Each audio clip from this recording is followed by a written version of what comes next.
What is beauty? Today, we'll be discussing exactly that. Is beauty really in the eye of the beholder?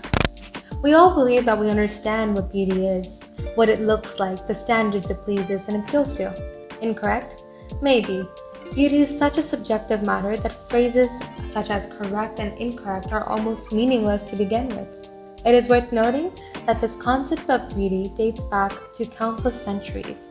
Chinese philosopher Konghui stated, "Everyone has beauty, but not everyone can see it," adding on to the idea of beauty being within the eye of the beholder. However, many other ideologies challenge this, with Egyptian beauty standards consisting of a tall, slender brunette with a small chest and wide shoulders. Almond-shaped eyes, straight nose, large lips were also considered as a beauty standard. These standards can still be seen in Egyptian paintings and statues of the time. Beauty standards are what primarily make up this ideology. Different cultures and people have a variety of views as to what beauty really is.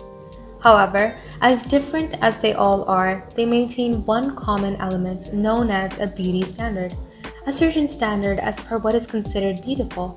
Button nose, larger nose, fuller lips, thin lips, tan skin, pale skin are a few of the constantly varying factors in today's standards around the globe. When a societal standard is set, we often see the need to fit in, leaving no room for personal views. The makeup and cosmetic industry is a rather booming business nowadays, with women often being pressured from younger ages to indulge in such products.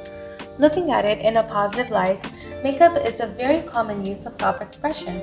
However, it is unfortunate how some beauty products are marketed in a manner which encourages women to purchase a certain item to fix a flaw or insecurity. In reality, flaws are what makes people unique. They create an own identity. Cosmetic brands have realized that the amount of profits that they could be making off from a lack of self-confidence triumphs the amount that they could be making off by promoting self-love.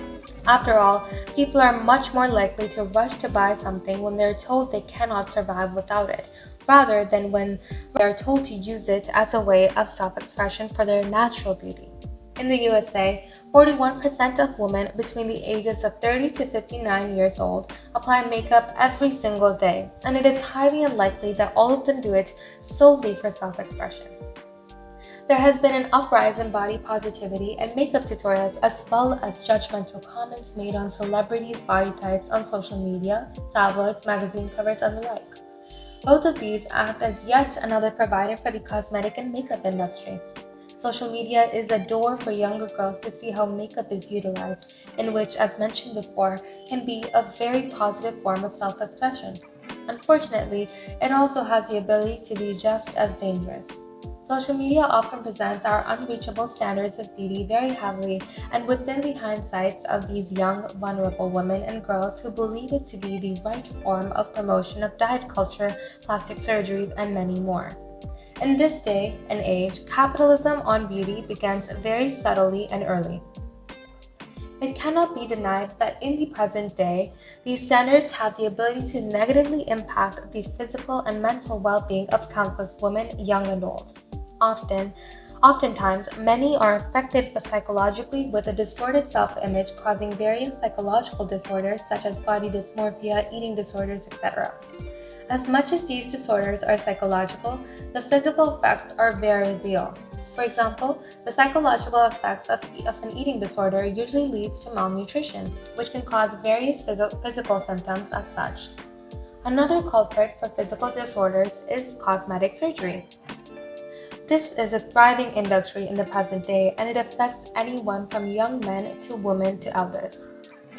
A big reason for this is cultural ideals of beauty.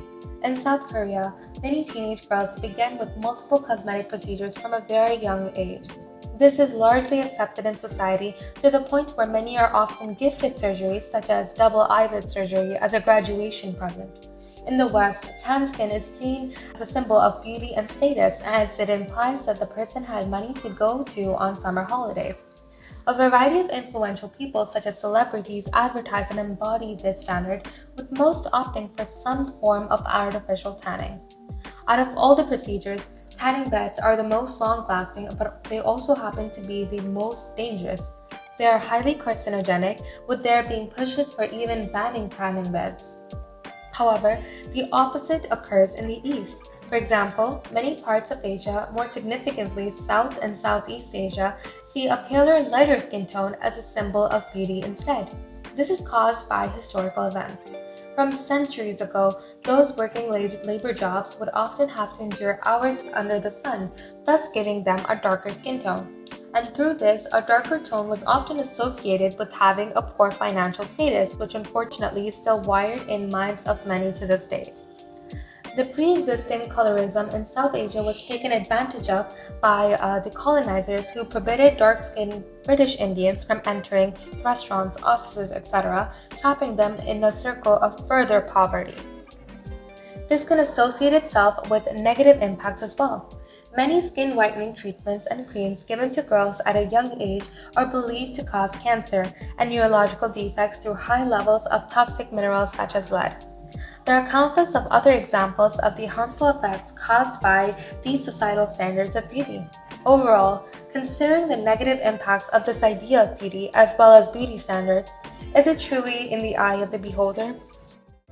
That's it for today's video. Thank you so much for watching.